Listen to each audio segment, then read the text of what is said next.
Sindiran balik Sri Mulyani ke Rizal Ramli soal pengemis utang. Menteri Keuangan Sri Mulyani Indrawati hingga pihak kantor staf Presiden, KSP, buka suara terkait pedasnya kritikan Rizal Ramli soal utang pemerintah. Ekonom senior itu kembali mengkritik utang pemerintah mulai sari bunganya yang mahal, hingga strategi pemerintah dalam mengelola utang. Dia menyebut strategi pemerintah pengemis utang bilateral. Hal itu diungkapkannya melalui akun Twitter pribadinya, @ramlirizal. Tidak tinggal diam, Sri Mulyani dan pihak KSP pun buka suara terkait hal tersebut. Sri Mulyani mengungkapkan akhir-akhir ini ada orang yang suka membicarakan utang pemerintah. Dirinya pun meminta para pejabat eselon I Kementerian Keuangan untuk menjelaskan ke publik mengenai kondisi utang pemerintah.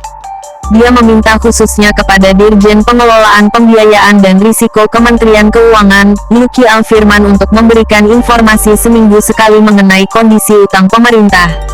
Ada orang hari-hari ini suka bicara masalah utang, sampaikan saja bahwa di Perpres 72 waktu anggaran APBN 2020 dengan estimasi defisit sekian, itu pembiayaannya adalah dari SBN, pinjaman, ada yang bilateral maupun multilateral, kata Sri Mulyani dalam video conference tentang APBN kita edisi November Senin, tanggal 23 bulan 11 tahun 2020. Dalam pernyataan mengenai utang pemerintah, Sri Mulyani tidak menyinggung nama yang mempermasalahkan soal utang pemerintah tersebut.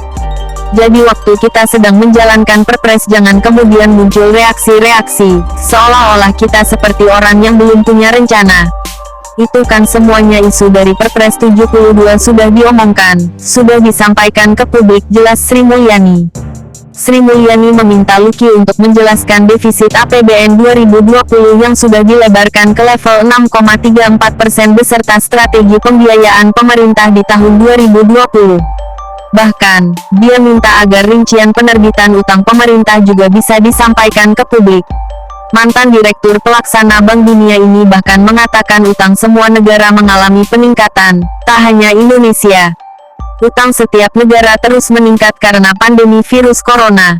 Ia mencontohkan, untuk negara-negara G20, jumlah utang meningkat rata-rata mulai dari 30% hingga 50% karena krisis yang disebabkan oleh pandemi. Untuk G20 terlihat mereka rata-rata utang selama ini sebelum krisis kemudian 100% dari GDP, sekarang melonjak ke 130%. Untuk emerging country rata-rata 50% GDP dan naik ke 50-70%, katanya. Sementara untuk total utang Indonesia sendiri tercatat hingga akhir September tahun 2020 mencapai Rp5.756,87 triliun. Dengan angka tersebut maka rasio utang pemerintah sebesar 36,41% terhadap PDB. Total utang pemerintah terdiri dari pinjaman sebesar Rp864,29 triliun dan surat berharga negara (SBN) sebesar Rp4.892,57 triliun. Tenaga ahli utama kantor staf Presiden, KSP, Doni Gahral Adian sendiri langsung membantah pernyataan Rizal Ramli.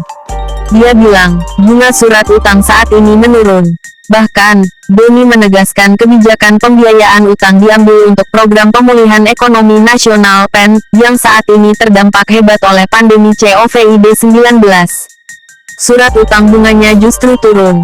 Kedua, kebijakan utang bukan untuk bayar bunga utang tapi untuk pemulihan ekonomi nasional, itu pun masih proporsional, kata Doni. Dengan kondisi seperti sekarang, Doni menegaskan, pemerintah bukan mengemis melainkan mengambil kebijakan pembiayaan utang dengan kalkulasi yang matang. Pemerintah berutang dengan penuh kalkulasi, tidak mengemis-ngemis, ungkap dia.